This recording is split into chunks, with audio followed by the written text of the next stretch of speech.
नमस्कार. आज आपण बनवूया कटाची आमटी. त्यासाठी मी येथे 1 वाटी हरभऱ्याची डाळ घेतलेली आहे. परंतु मला येथे पुरणपोळी पण करायची आहे, म्हणून मी 1 वाटी हरभऱ्याची डाळ घेतलेली आहे. त्यातली मी थोडीशी डाळ कटाच्या आमटीला वापरणार आहे. आता आपण ती डाळ शिजवून घेणार आहोत. त्यासाठी मी त्या डाळीला छान असे धुवून घेतले. त्यानंतर आपण ती डाळ कुकरमध्ये शिजवणार आहोत. आता मी त्यामध्ये 1 तांब्या पाणी घालून त्यावर थोडेसे तेल घालून त्याला छान असे हलवून गॅस मोठा करून त्याची 1 उकळी काढून घेणार आहे. आता त्याला छान उकळी आल्यावर गॅस लो करून त्याच्या 4-5 शिट्ट्या करणार आहोत. आता या ठिकाणी आपण कुकर दुसऱ्या साईडला ठेवून त्याच्या 4-5 शिट्ट्या करून घेणार आहोत. तोपर्यंत आपण येथे मसाला काढणार आहोत. त्यासाठी मी कांदा फोडून घेतलेला आहे आणि त्याला छान असा काळपट रंग येईपर्यंत आपण भाजून घेणार आहोत. आता या ठिकाणी आपला कांदा छान असा आलटीपलटी करत राहणार आहोत आणि सगळ्या बाजूने आपला कांदा छान असा काळपट रंग येईपर्यंत भाजून घेणार आहोत. आता या ठिकाणी आपले कांदे आपण मीडियम गॅसवर भाजून घेणार आहोत आणि या ठिकाणी आपले कांदे छान असे भाजले गेलेले आहे. त्यानंतर त्याचप्रमाणे आपण खोबरे देखील भाजून घेणार आहोत. खोबऱ्याला देखील छान असा काळपट रंग येईपर्यंत आपण भाजून घेतलेले आहे आणि तोपर्यंत येथे आपल्या कुकरच्या शिट्ट्या देखील झालेल्या आहे. आता गॅस बंद करून कुकर थंड होईला ठेवू. तोपर्यंत आपण तो कांदा पुन्हा तेल घालून भाजून घेणार आहोत. आता त्या कांद्याला आपण छान असे तेल घालून भाजून घेतलेले आहे. त्यानंतर आपण खोबरे किसून घेतलेले आहे आणि त्याला देखील आपण तेल घालून छान असे भाजून घेणार आहोत.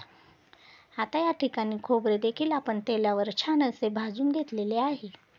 त्यानंतर आपण त्यामध्ये थोडेसे तेल घालून धने देखील छान असे मिनिटभर भाजून घेणार आहोत. धने देखील छान असे भाजले गेल्यावर त्यावर आपण मिरच्या घालून त्याला देखील छान असे लालसर रंग येईपर्यंत भाजून घेणार आहोत. आता या ठिकाणी आपल्या मिरच्यांना छान असा लालसर रंग देखील आलेला आहे. त्यानंतर आपण त्या मिरच्या देखील काढून घेणार आहोत. त्यात आपण आणखीन लसूण, देठासकट कोथिंबीर वापरलेली आहे. आता त्याची थंड व्हायला ठेवू.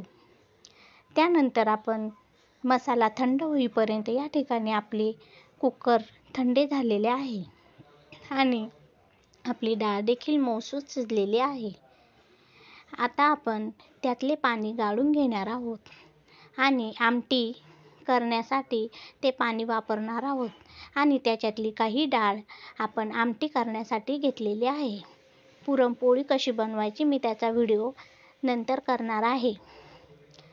त्यानंतर आता आपण आमटीला फोडणी देऊन घेणार आहोत.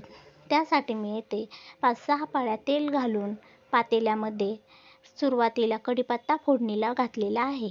मसाला थंड झाल्यावर आपण त्याची बारीक पेस्ट करून घेतली आहे ती आपण त्या तेलामध्ये घालून त्याला छान असे परतवून घेणार आहोत. त्यानंतर त्यामध्ये कांदा लसूण मसाला, हळद आणि लाल तिखट घालून त्याला देखील आपण छान असे मिनिटभर परतवून घेणार आहोत आणि त्या मसाल्याला छान असे तेल सुटेपर्यंत आपण परतवत राहणार आहोत.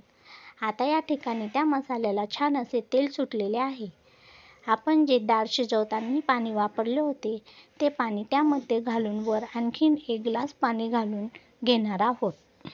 त्यानंतर त्याला आपण छान असे हलवून त्यावर चवीनुसार मीठ घालणार आहोत.